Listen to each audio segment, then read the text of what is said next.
Orang agama lain bertanya, kalau memang Allah mau menyelamatkan manusia, selamatkan saja, nggak usah pakai acara mati segala. Tapi kenapa harus mati? Memang harus mati. Kenapa? Karena upah dosa itu kematian.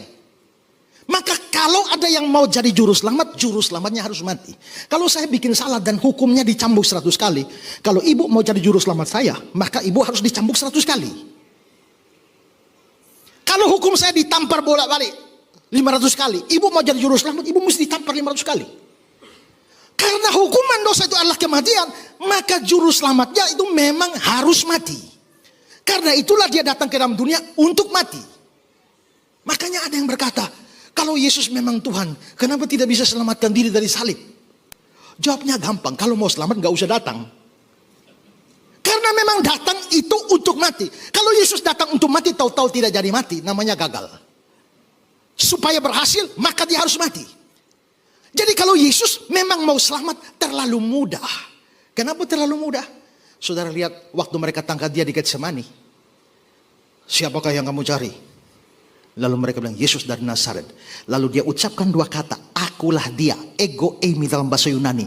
Lalu Alkitab bilang, terlemparlah mereka jatuh ke tanah.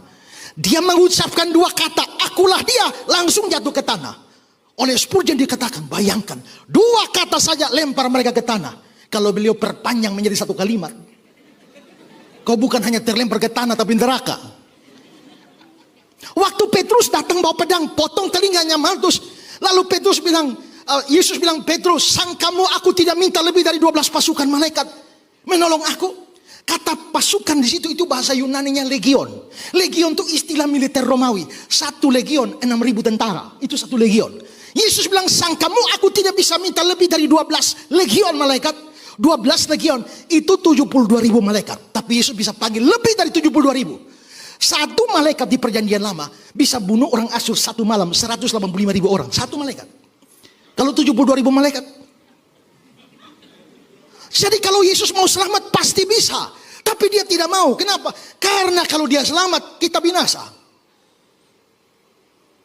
Penjahat di sebelahnya bilang, jikalau engkau Mesias, selamatkan dirimu dan kami. Lalu ada penulis bilang, untung hari itu Yesus tidak tersinggung. Seandainya dia tersinggung dan turun dari salib, hari ini kau dan aku yang naik. Jadi mati itu memang perlu. Masalahnya kalau mati dan tidak bangun-bangun lagi, lalu apa istimewa, apa pentingnya? Tapi dengan kebangkitan, itu bikin Injil penting karena membuktikan juru selamat kita hidup. Ada orang yang tanya, Pak, Yesus Tuhan? Iya. Masa dia Tuhan kok dia tidak bisa menyelamatkan diri dari salib?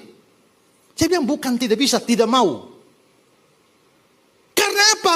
Karena anak manusia datang untuk memberikan nyawanya menjadi tebusan bagi banyak orang. Memang tujuan dia datang untuk mati. Kalau dia harus menyelamatkan diri dari salib, lah untuk apa datang? Datang itu untuk mati. Kalau sampai Yesus menyelamatkan diri dari salib, maka misi penyelamatan gagal. Kita tidak mungkin percaya Yesus bangkit kalau nggak percaya dia mati. Karena kalau dia tidak mati, lalu apanya yang bangkit? Maka kepercayaan ini harus meliputi saya percaya dia mati dan saya percaya dia bangkit. Itu inti iman Kristen. Nah, karena itu saudara, tidak ada gunanya percaya Yesus mati tapi tidak percaya dia bangkit. Dan tidak bisa percaya dia bangkit kalau tidak percaya dia mati. Maka seorang Kristen harus percaya 2 hal ini. Yesus mati dan bangkit. Tapi saudara, sepanjang sejarah kekristenan, ada banyak orang berusaha menggugurkan hal itu. Lalu menciptakan teori-teori lain untuk menggugurkan fakta bahwa Yesus bangkit. Ya, yang paling penting, murid-murid rela mati demi berita tentang kebangkitan Yesus. Kalau mereka ciptakan kebohongan, dapatkah seorang rela mati demi kebohongan yang dia ciptakan sendiri?